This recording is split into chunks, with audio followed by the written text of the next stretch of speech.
Alors, le système d'asile français, c'est un sujet qui fait couler beaucoup d'encre.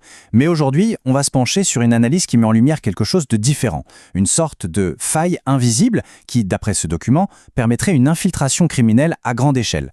On va décortiquer ça ensemble pour vraiment comprendre le comment du pourquoi. Tout part d'un paradoxe assez frappant. D'un côté, on a l'image d'une France avec des frontières modernes, de la haute technologie, et de l'autre, une brèche énorme, que l'analyse qualifie d'aveuglement administratif. Alors, comment c'est possible ? Eh bien, le document suggère que ce n'est pas du tout un accident, mais plutôt le résultat d'une mécanique bien rodée. Voyons ça de plus près. Pour bien comprendre l'ampleur du problème, l'analyse nous invite à imaginer le système comme un édifice dont les fondations seraient en train de céder. Il y aurait 3 grands piliers, 3 failles structurelles qui menaceraient de tout faire s'écrouler. Et les voici, ces fameux piliers. Le premier, il est juridique. Chaque demande d'asile doit être traitée au cas par cas. Ça empêche toute réponse rapide face à des arrivées massives. Le deuxième, il est technologique. C'est un véritable trou noir numérique. Il n'y a tout simplement aucun partage de données avec les pays d'origine pour vérifier quoi que ce soit. Et puis le troisième pilier, il est économique. C'est ce que le document appelle l'acceptation silencieuse d'un énorme marché du travail au noir qui finit par absorber tout le monde, y compris ceux qui devraient être exclus. Ce schéma, il illustre parfaitement le piège juridique. La loi, inspirée par la Convention de 1951, est conçue pour protéger l'individu. Et c'est bien sûr sa force. Mais sa faiblesse, d'après l'analyse, c'est qu'elle crée un véritable labyrinthe de recours. Le résultat, même une demande qui semble manifestement frauduleuse peut rester des années dans le système, complètement piégée dans ce cycle sans fin.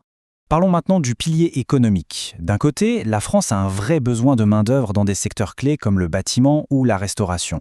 De l'autre, des milliers de personnes attendent une réponse à leur demande d'asile.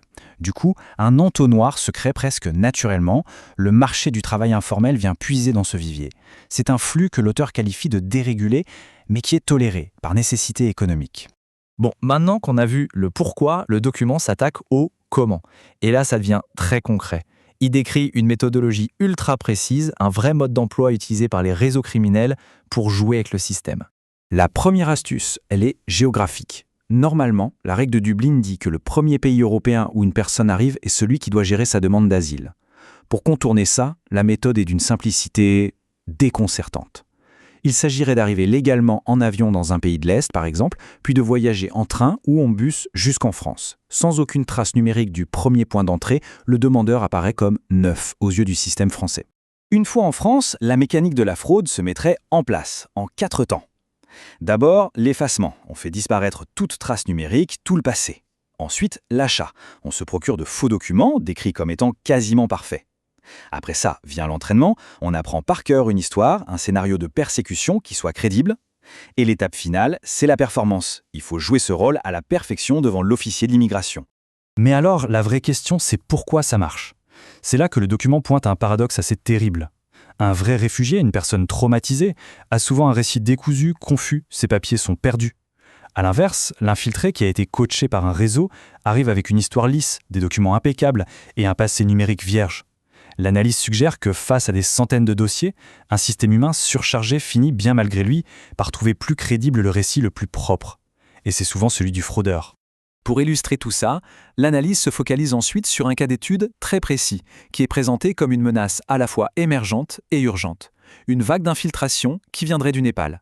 Et là, on touche au cœur du problème, le gouffre de la vérification. Le document insiste sur une absence totale, mais vraiment totale, de connexion numérique entre les autorités françaises et népalaises. Résultat, il est impossible de vérifier les antécédents, l'authenticité des papiers ou même la cohérence des histoires racontées. La décision finale repose donc uniquement sur une appréciation subjective.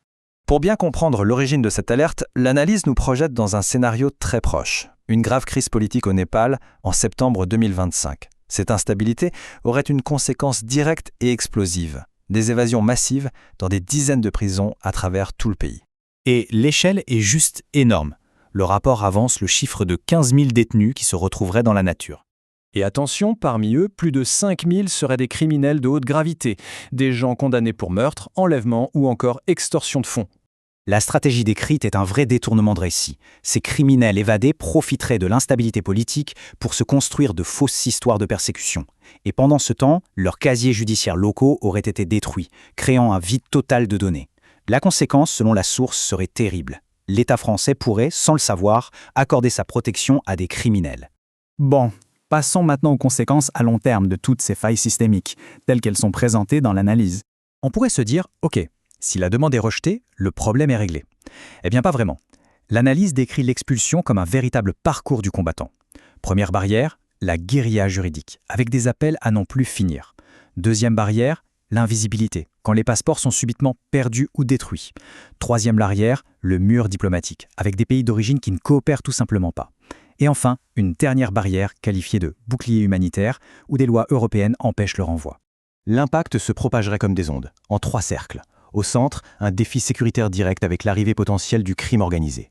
Autour, une fracture sociale, parce que la saturation du système finirait par pénaliser les vrais réfugiés. Et tout autour, une érosion de l'état de droit, dont la légitimité même serait remise en cause. Face à ce diagnostic assez sombre, quelles sont les solutions possibles ? L'analyse se termine sur toute une série de recommandations qui sont présentées non pas comme des options, mais comme une réforme absolument impérative.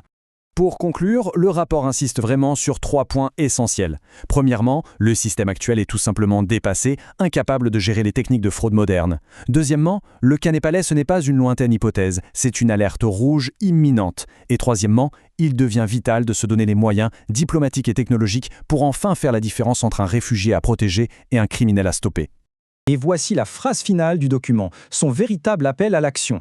Il transforme ce qui pourrait passer pour un simple problème administratif en une urgence de sécurité nationale. Le point crucial, c'est que le partage de données et la coopération ne sont plus vus comme une option, mais comme une nécessité vitale. Au final, cette analyse nous laisse avec la question fondamentale qu'elle soulève. Comment concilier notre devoir d'humanité avec le besoin de sécurité à l'ère du numérique ? Comment protéger les plus vulnérables sans pour autant ouvrir la porte aux plus dangereux ? C'est sur cette interrogation, extrêmement complexe, que s'achève cette déconstruction.